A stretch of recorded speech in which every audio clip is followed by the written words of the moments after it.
Bueno, vamos a comenzar. Se indica acá que para comprender cómo se determina la producción de un país, recordemos que estamos hablando en cuestiones de macroeconomía, es necesario identificar cuál es la variable que se utiliza para medirla. En la economía se utiliza la variable del Producto Interno Bruto. El Producto Interno Bruto, o PIB, es el total de bienes y servicios producidos por una nación en un periodo determinado. Esta es una de las variables económicas más importantes y, por qué no decirlo, una de las más conocidas, porque permite determinar el crecimiento económico del país y poder dar a conocer de esa manera si el país tiene un crecimiento rápido o lento.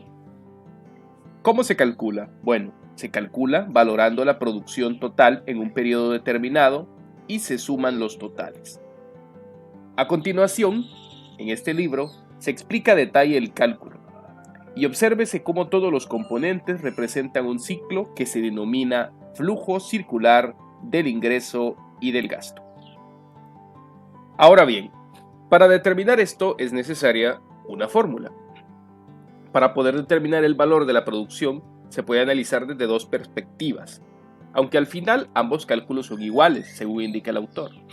Por un lado, el valor de lo que los compradores pagan por la producción o lo que les cuesta a los fabricantes producirla.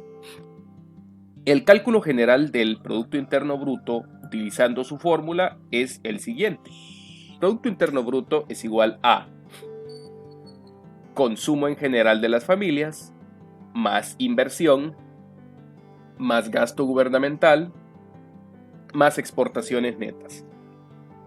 Como ustedes pueden imaginar, cada letra representa una de las variables que yo acabo de indicar. La C representa el consumo general de las familias. En el mercado de bienes y servicios, las empresas ofrecen y las familias adquieren toda esta producción, por lo que la primera variable es el gasto de su consumo. La primera variable que se utiliza en este caso para calcular el PIB es ese, vamos a llamarlo número, ese indicador de consumo de las familias, ya que pues, las familias es una de las principales fuentes de consumo para las empresas. La I representa la inversión. Cuando una empresa adquiere bienes o activos que serán útiles para la producción, estos pueden ser maquinaria, edificios, etc.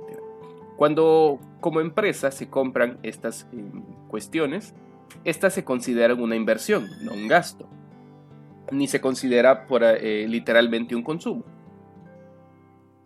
Más adelante se aclarará qué aspectos no son considerados inversión y por ende no forman parte del cálculo del PIB. La G representa el gasto gubernamental. El gasto gubernamental representa lo que son los egresos del gobierno, las salidas de dinero. ¿Para qué? Para realizar sus actividades, el cual proviene de los ingresos netos. El dinero que sale del Estado proviene de los impuestos netos que son pagados pues, por las personas, por la sociedad en general. A la vez, estos se calculan tomando los impuestos totales menos las transferencias que recibe de otros gobiernos, por ejemplo en el caso de donaciones o algo por el estilo, y restando los pagos de interés que reciben las familias para financiar la deuda pública. Cuando las compras gubernamentales exceden a los impuestos netos, el gobierno tiene un déficit presupuestario, pues en ese caso no existen los suficientes ingresos para cubrir todos los gastos del Estado.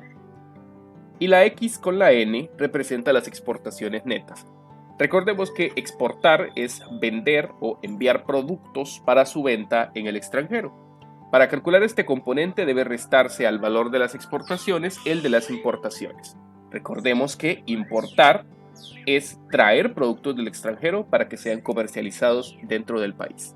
Siempre que un país exporte más de lo que importe, el valor del XN será positivo. De manera contraria, XN será negativo. El siguiente ejemplo se propone acá en billones de pesos, pero puede ser adaptado a billones de quetzales, para calcular el PIB de un país X. Primero, gasto en consumo final en territorio nacional 79.5, en este caso billones de unidades monetarias. Gasto en consumo final de la administración pública, 24.4 billones de unidades monetarias. Inversión o formación bruta de capital, 25.5 billones de unidades monetarias. Exportaciones netas de mercancía, menos 7.1. En este caso se aclara que esa cantidad es negativa por el hecho de que en ese año hubieron más importaciones, en otras palabras, se trajo más productos al país de los que se envió al extranjero. Así, el PIB sería la suma de todos estos componentes, siendo igual a 122.3 billones de unidades monetarias. No todos los bienes y servicios que compran las empresas son considerados dentro del Producto Nacional. Los autores Parkin y Esquivel clasifican estos componentes en tres. Primero, los bienes y servicios intermedios. Aquí se aclara que cuando una empresa que fabrica teléfonos celulares compra las tarjetas SIM o los chips a un proveedor, estas compras no se consideran dentro del cálculo del PIB, porque son productos usados como intermediarios para el bien de consumo final.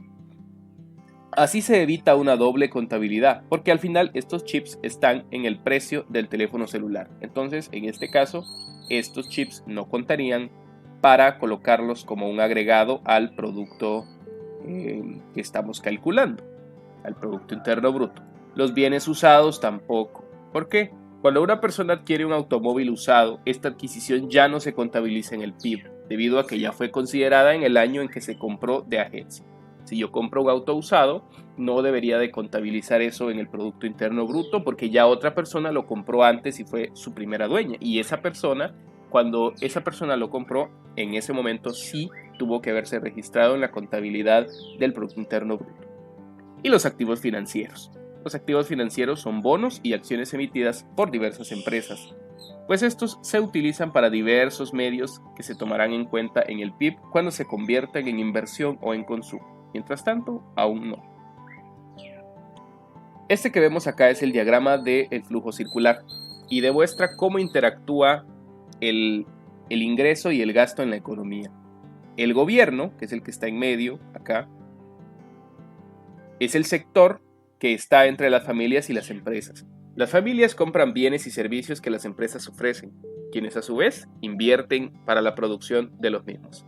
El resto del mundo adquiere exportaciones netas y todos estos componentes se entrelazan para el cálculo de la producción interna de un país. Finalizando, se indica que uno de los principales sesgos del Producto Interno Bruto es ocasionado por la economía informal, para la cual se presenta un análisis más detallado en este libro el cual estamos utilizando para trabajar. Vamos a quedarnos con esto. Muchas gracias.